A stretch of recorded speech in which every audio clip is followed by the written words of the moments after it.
welcome back to Making Drinks at Home. I hope you've enjoyed my videos so far and it's inspired you to make some great tasting cocktails at home. Today I'm going to continue my series and make a Mai Tai. And in continuing that series I'm also going to be doing it in the dry January theme.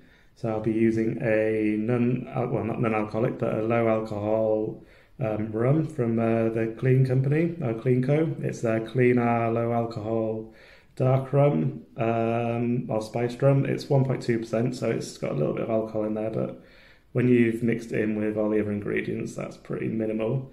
So hopefully get away with it for dry January, which I can now say, as I couldn't in my previous videos. So without further ado, I'll get on to the making of the cocktail. So it's a shaken drink, and the Mai Tai is a classic tiki cocktail, so especially during lockdown, it's something to hopefully make us think about those sunny beaches, pretend you're in the Caribbean, something like that, whilst you're sipping on your drink. It's pretty tasty, pretty refreshing, so it's a nice one to try out, and it's also quite simple for making drinks at home. So the ingredients are, with the rum, lime juice and some almond syrup, which is called orza. That's the proper pronunciation if you're from Yorkshire like I am, and I thought it was called orgeat, but obviously that's not the right way to say it, as it's traditionally a French ingredient. So just to explain as well, I've got this one online. I got it along with this, which is a triple sec curacao syrup to replace the Cointreau, which would normally go in a Mai Tai. So it's probably not something you can usually find in your local supermarket, but you might be lucky to find somewhere in your city that stocks the ammonium syrups in their full range. Most places kind of tend to do the kind of coffee syrups rather than the more specialist versions. But if you're struggling to find it, if you Google it, you'll find somewhere online that can post them out to you. It's not that expensive. I think it's about £5 or £6 for a big bottle. So it'll last you a while as well. And I guess if you are going to buy a few different syrups and that kind of things, there's other things you can buy and cocktail equipment as well that can come from the same shop. So if you just think about what you might need for future drinks you're going to make and the kind of equipment, you can bulk it all together, and then usually if you get enough you can get free postage, or at least you'll only have to pay for the postage once. I have to check my notes again to see how you pronounce it, orza. You can actually make it at home easy enough. If you do a quick Google, you'll see some recipes for doing that. I think you use some blanched almonds. If you kind of toast them up and put them in a blender, add a bit of water to make kind of a almond milk, and then if you just follow the usual kind of syrup technique and just mix it in with some fine sugar, then you'll create the syrup in that way. And I think if you keep it in the fridge, it should last for about a month, I should think. I've not tried to do it myself yet, so probably best to have a look on the internet yourself, do a quick Google and follow a recipe that way rather than taking my word for it. So as I say, the triple sec curacao syrup is the substitute for Cointreau, which is another ingredient you'd use in the full alcohol version. So yeah, I'll get on to showing you how to make it. So first of all, put some ice into your cocktail shaker. So for this drink, you don't need an awful lot of ice, maybe 3 or 4 cubes, so just throw them into your cocktail tin. There we go. And for the lime, if you first of all just cut a lime wedge, give it a good squeeze into the tin, get the juice out, and then throw the whole lime wedge into there. And for the rest of the lime, I've been experimenting a bit with how much to use, so because I didn't find a recipe for the non-alcoholic version, and obviously using substitutes for Cointreau and some other ingredients, it's just kind of testing it to get the balance right. So if the way I'm making it isn't to your tasting, then by all means play around with some of the ingredients and the levels that you're putting in there. But I think I've pretty much got it right with this one. So I've been using a measure and a half of lime, so that's roughly the juice of a lime and a half. So I'll just squeeze that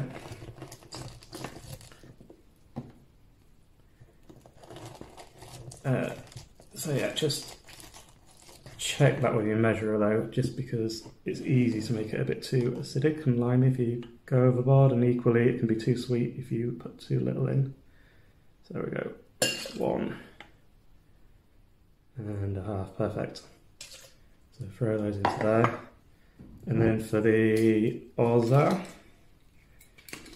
I've been putting half a 25 milliliter measure of that in there. So there we go, throw that into there.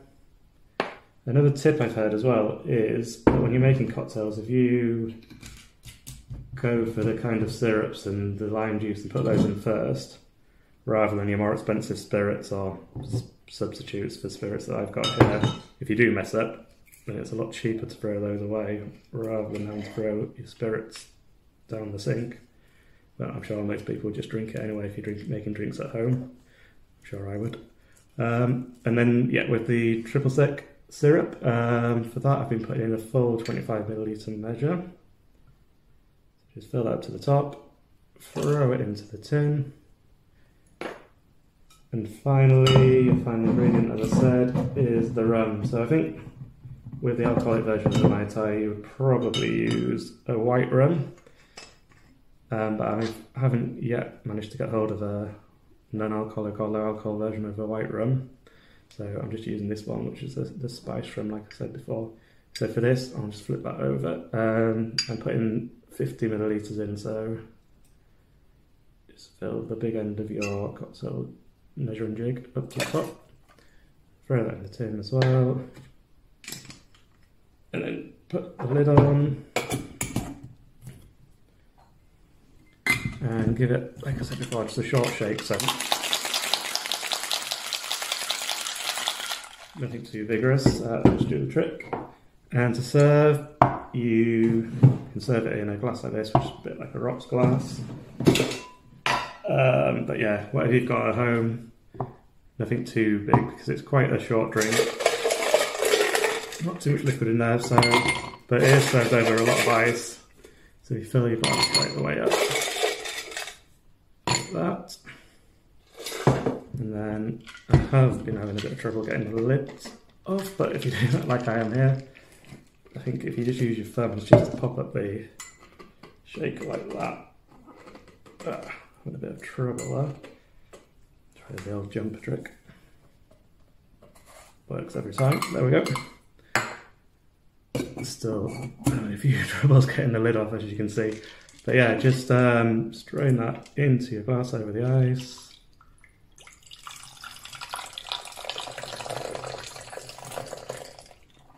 And you can see with all that ice it goes nicely to near the top of the glass, so pretty much right. And then serve it with a straw. Give you that holiday kind of feeling. And to garnish, I've got a spare little bit of lime here, so I guess I'll try and make it pretty, add to that holiday kind of feeling. Although that doesn't look that great, but you get the idea. And that, my friends, is the non-alcoholic or low alcohol Mai Tai. Cheers.